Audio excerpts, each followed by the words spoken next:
ખેડા જિલ્લાના નડિયાદ શહેરના મહત્વાકાંક્ષી પ્રોજેક્ટ એવા વૈશાલી અંડરપાસની કામગીરી હવે તેના અંતિમ તબક્કામાં પહોંચી છે। તાજેતરમાં ધારાસભ્ય પંકજ દેસાઈ દ્વારા અંડરપાસની મુલાકાત લઈ ચાલી રહેલી કામગીરીનું ઝીણવટભર્યું નિરીક્ષણ કરવામાં આવ્યું। રેલવે ટ્રેક નીચેથી પુશિંગ પદ્ધતિ દ્વારા અંડરના ભાગને ખસેડવાની અને સેટ કરવાની કામગીરી પૂરજોશમાં ચાલી રહી છે અને જૂના ગરનાળાને વધુ પહોળું અને ઊંડું બનાવવામાં આવી રહ્યું છે, જેથી ચોમાસામાં પાણી ભરાવા અને ટ્રાફિકની સમસ્યાથી રાહત મળી શકે। નિરીક્ષણ દરમિયાન ધારાસભ્યને સંતોષ વ્યક્ત કરતા ટૂંક સમયમાં અંડરપાસ શરૂ કરવાની શક્યતા વ્યક્ત કરવામાં આવી અને અંડરપાસ શરૂ થતાં પૂર્વ અને પશ્ચિમ નડિયાદ વચ્ચેનો વાહન વ્યવહાર વધુ સરળ બને અને ઝડપી બનશે।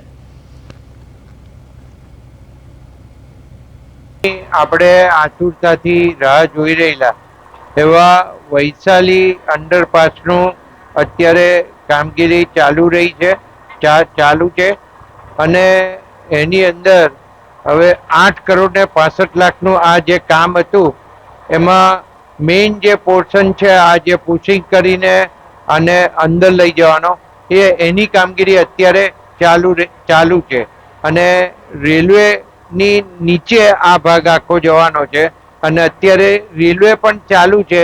એમાં ગડરો ઉપર મોટા મૂકી અને અત્યારે એની પર લાઈન ચાલે છે।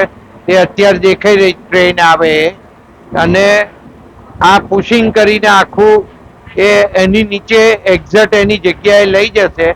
ત્યાર પછી એની બીજી બધી કામગીરી શરૂ થશે।